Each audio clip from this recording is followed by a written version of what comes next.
I changed, you are not. Maybe yours is much better. Real quickly, upon peace, God willing we get peace, are you open to holding an election in your country? Yes, of course. We are open for election, yes.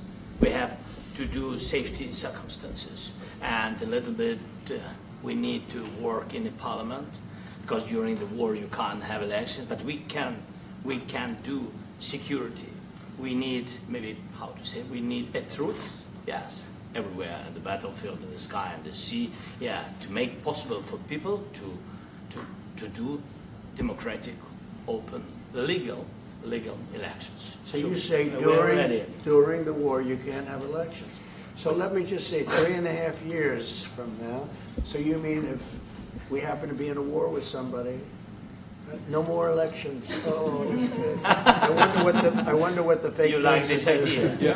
No. Speaking of news, I got a question for you. This sounds insane for me even to ask this, but do you think the American media really doesn't even want a peace deal because they've seen they've been so critical of you every step of the way as you lead the charge for peace? It's an amazing phenomenon. I said that if in the settlement you got Moscow, St. Petersburg, and thousands of miles around them, they would say, I made a bad deal.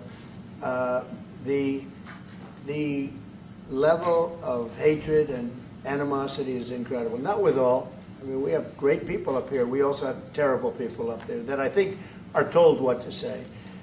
But, you know, in solving all of these wars, they don't even write about it. You know, I saw major wars. I saw wars that have been going on for 31, 35, and 37, and a couple of quicker ones. One that was going to go into a full-blown deal very quickly. You know what the one I'm talking about. It was a big one. But they don't even write about that. No matter what I do, no matter what, and you know, this is not anything to do with you. It's probably to your advantage in a certain way. But no matter what I do, no matter what deal I make, from my standpoint, you'll come out good. Maybe President Putin will come out good. But they'll say, Trump was absolutely horrible. It's just that, and I've lived with that for a long time. I've lived with it since just before the first election. I used to get great publicity. Now I get the worst publicity anyone's ever gotten in office, but I won in a landslide, so that people understand. They're the only ones that count, ultimately. But I've also had great reporters. I've had journalists that are very good. But it's very sad when you do the right thing. As an example, they said, because of the fact that Vladimir Putin came to American soil, this was a tremendous defeat for Donald Trump. No, it was really wonderful that he did it. It was a hard thing for him to do, to be honest with you. It was the opposite of what they said, but they said it. Now, if he didn't come, they'd say that was also bad for Trump. You know, there's no way. And there's just a great dishonesty of the press, and I think that's why it's lost its credibility. You know, its credibility is at an all-time low. We have a thing going on right now in D.C. We went from the most unsafe place anywhere to a place that now friends are calling me up, Democrats are calling me up, and they're saying, sir, I want to thank you. My wife and I went out to dinner last night for the first time in 4 years, and Washington, D.C. is safe, and you did that in 4 days. I'll tell you, it's safe. I had another friend of mine. He has a son who's a great golfer. He's on tour, and he came in fourth yesterday in the big tournament where Scotty Scheffler made the great shot, and he said his son is going to dinner in Washington, D.C. tonight. I said, would you have allowed that to happen a year ago? He said, no way, no way. He said, what you've done is incredible. And I think the people realize it. But the press says, he's a dictator, he's trying to take over. No, all I want is security for our people. But people that haven't gone out to dinner in Washington, D.C. in 2 years are going out to dinner. And the restaurants the last 2 days were busier than they've been in a long time. Thank you. I walked around yesterday with MTG. If you could walk around with D.C. with MTG and not be attacked, the city is safe. Yes.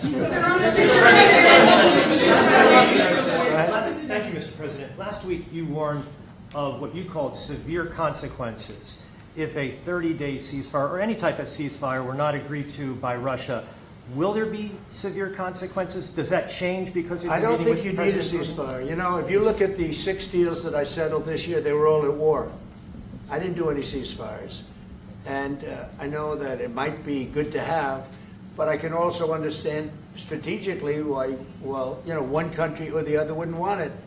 You have a ceasefire and they rebuild and rebuild and rebuild, and, you know, maybe they don't want that. But if you look at the 6 deals that we made peace and you know, long-term, long-running wars, I didn't do any ceasefires. Would I like the concept. You know, I like the concept of a ceasefire for one reason, because you'd stop killing people immediately, as opposed to in 2 weeks or 1 week or whatever it takes. But we can work a deal where we're working on a peace deal while they're fighting. They have to fight. I wish they could stop. I'd like them to stop. But strategically, that could be a disadvantage for one side or the other.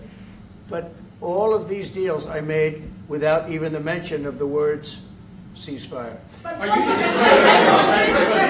Zelenskyy, Can you explain the decision to offer Ukraine Article 5 like security guarantees, but stop short of pushing for their full membership? Yeah, well, we haven't done anything on that yet. If you look back and you go back long before President Putin, it was always a statement that they would never allow Ukraine into NATO. So that was a statement that was made, but we haven't discussed any of that yet. We're going to be discussing it today.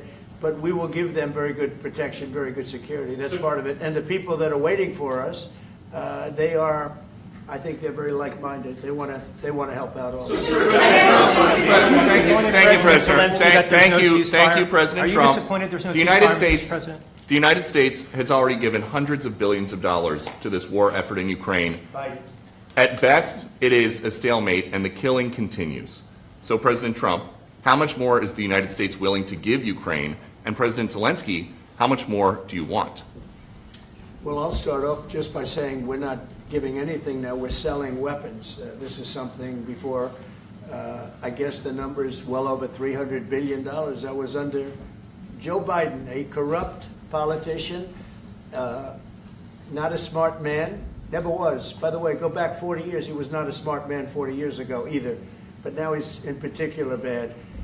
This was done by a corrupt administration that shouldn't have been in, and frankly, if the right results of the election were given, if I were president, this war would have never taken place, and he would have been very happy, because he would have liked to have seen. I mean, they went through hell. He went through hell. This war would have never happened, and the people that were killed, a couple of million people, a lot of people with soldiers and everything else, and the people that have been displaced and forced into other areas and other countries because of what's happened, none of that would have happened. And I'm just saying that he was a horrible president. Whether it was the borders or this, he was just a horrible, corrupt president. Mr. President, You want to I can. Thank you so much. So first of all, we have possibility now to buy weapon from the United States. We are thankful for this program and this opportunity. We are thankful for Europe. They pay for this. And through NATO program, for example, Pearl and etc., we have some programs where we can have some money to finance this. And this is a part, I think, it's not a part for the war and to defend us. It also will be a part for security guarantees, to strengthen our army, to rearm Ukrainian army. This is very, very important. And it depends how much money we need to rearm. For example, the question of air defense, we spoke about it with President Trump, and I'm happy that we have now bilateral decisions and we work on it with production, American production. Nobody in Europe has so many air defense like Patriots, for example. We need it very much, and this is also about defending. I think the good news, we make the best military equipment in the world by far. You mentioned the Patriots. How good are they? Systems. We have systems, they're literally 100% foolproof. And it's really like shooting two bullets, you know, two bullets hitting each other in the air in a space like this. The chance is 100%. It's 99 to 100%. So we sell the equipment to NATO. And NATO does what, I don't know what the arrangement is that you have with, but I know that they want you to have the equipment. And we're getting the best equipment in the world, but they pay us for the equipment. Under Biden, it was just crazy what was going on. I believe the number is over 300. I think it could be $350 billion worth of equipment and money and everything else. And we've made more progress in settling this war in the last 2 months than they made in 4 years. This should have been settled a long time ago, but it should have never happened. Yeah, please.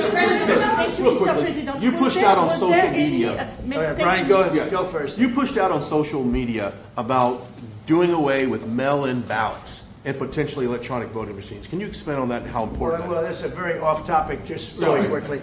Mail-in ballots are corrupt. Mail-in ballots, you can never have a real democracy with mail-in ballots.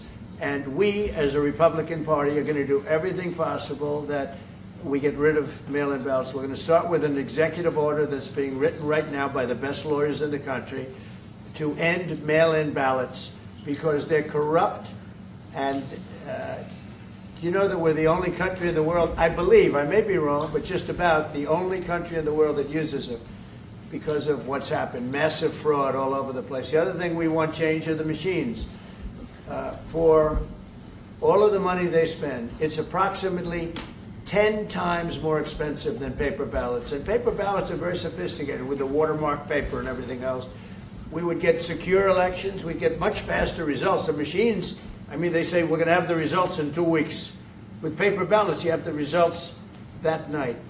Most people, but most people, many countries use paper ballots. It's the most secure form. So between paper ballots, very, very important, paper ballots, and I think maybe even more important, the mail-in voting. We're going to end mail-in voting. It's a fraud. If you have mail-in vote, even Jimmy Carter with this commission, they set it up. He said the one thing about mail-in voting, you will never have an honest election if you have mail-in. And it's time that the Republicans get tough and stop it because the Democrats want it. It's the only way they can get elected. Because with men and women's sports and with transgender for everybody and open borders and all of the horrible things, and now the new thing is they love crime. They're fighting me on the fact that I've made Washington, D.C. safe. We're not going to get mugged, beaten up, or killed like all the people you've been watching get so badly hurt. I'm glad, I hate to take your time with this, but I'm glad you asked me that question. Sorry. We're going to stop mail-in ballots because it's corrupt. You know, when you go to a voting booth and you do it the right way and you go to a state that runs it properly, you go in, they even ask me, they asked me for my license plate, for identity. I said, I don't know if I have it. They said, sir, you have to have it. I was very impressed, actually. But it's very hard to cheat with mail-in voting. As you know what happens in California, it's so corrupt, where some people get 5, 6, 7 ballots delivered to them. Now, we got to stop mail-in voting, and the Republicans have to lead the charge. The Democrats want it because they have horrible policy. If you have mail-in voting, you're not going to have many Democrats get elected. That's bigger than anything having to do with redistricting, believe me. And the Republicans have to get smart. We're not going to have a country. I said for a long time at rallies, you need borders and you need free and fair elections. Those two things, otherwise you don't have. We have strong borders now. In 90 days, Mr. President, we didn't have 0 in 3 months.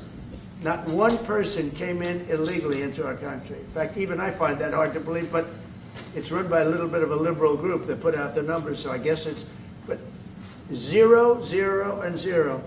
You go back a year ago, 2 years ago, 3 millions of people poured into our country. It was terrible. Thank you very much. President Zelensky, what security guarantees do you need from President Trump to be able to make a deal? Is it American troops, intelligence, equipment? What is it? Everything. And really, it includes 2 parts. First, strong Ukrainian army.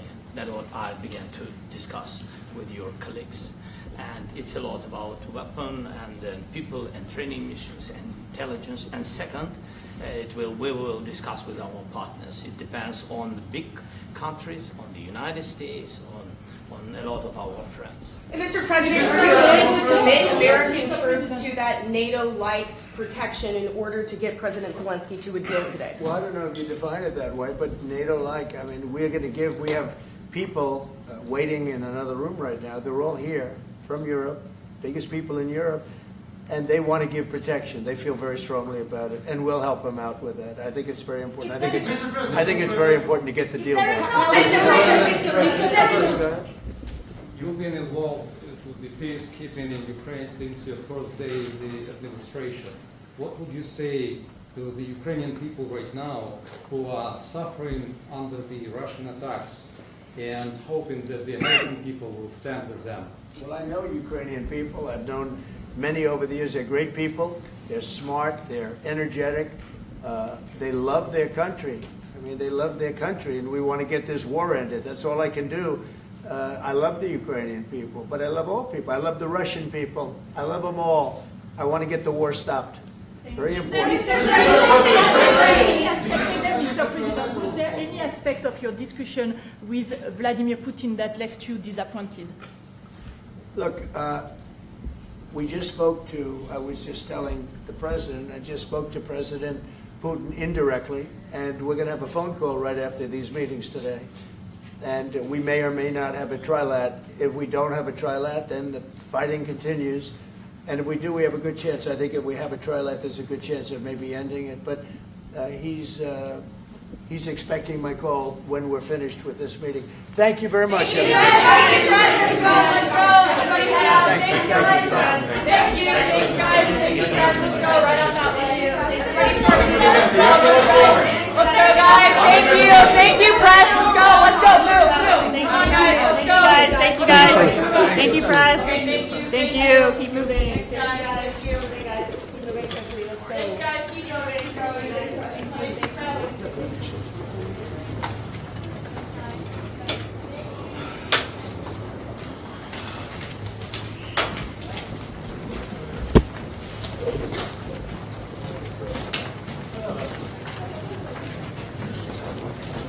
Yeah.